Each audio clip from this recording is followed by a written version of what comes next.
का भाइयों और बहनों, अयोध्या की सीट हार गए। राम मंदिर बनाया, उसमें इनॉग्रेशन में एक गरीब व्यक्ति आपने नहीं देखा होगा, एक किसान नहीं था, एक मजदूर नहीं था, एक पिछड़ा नहीं था, एक दलित नहीं, आदिवासी राष्ट्रपति से कहते हैं तुम यहां नहीं आ सकती।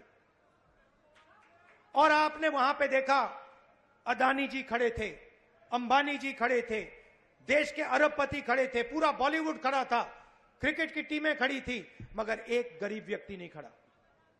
तो जवाब अयोध्या की जनता ने भी दिया है।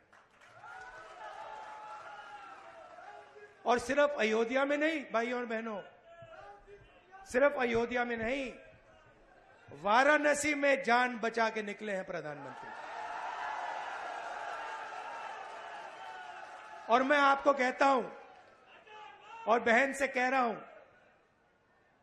अगर ये लड़ जाती वाराणसी में, अगर ये लड़ गई होती,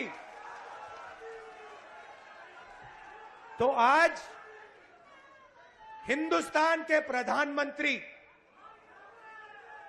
2-3 लाख वोटों से वाराणसी का चुनाव हार जाते।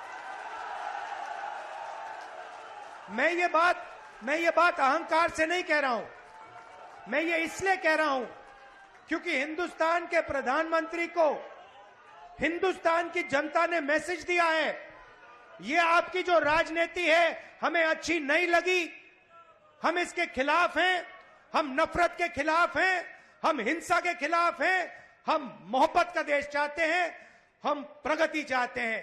का भाइयों और बहनों, अयोध्या की सीट हार गए। राम मंदिर बनाया, उसमें इनॉग्रेशन में एक गरीब व्यक्ति आपने नहीं देखा होगा, एक किसान नहीं था, एक मजदूर नहीं था, एक पिछड़ा नहीं था, एक दलित नहीं, आदिवासी राष्ट्रपति से कहते हैं तुम यहां नहीं आ सकती।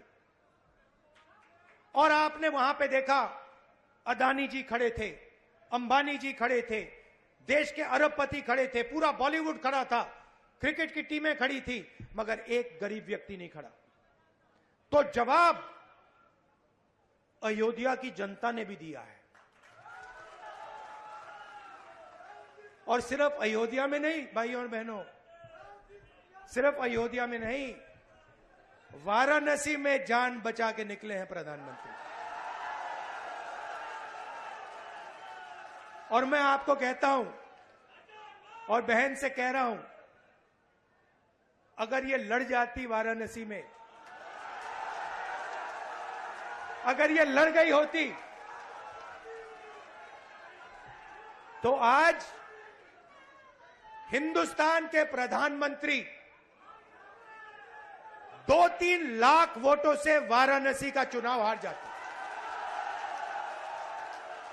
मैं ये बात अहंकार से नहीं कह रहा हूं, मैं ये इसलिए कह रहा हूं क्योंकि हिंदुस्तान के प्रधानमंत्री को हिंदुस्तान की जनता ने मैसेज दिया है, ये आपकी जो राजनीति है हमें अच्छी नहीं लगी, हम इसके खिलाफ हैं, हम नफरत के खिलाफ हैं, हम हिंसा के खिलाफ हैं, हम मोहब्बत का देश चाहते हैं, हम प्रगति चाहते हैं।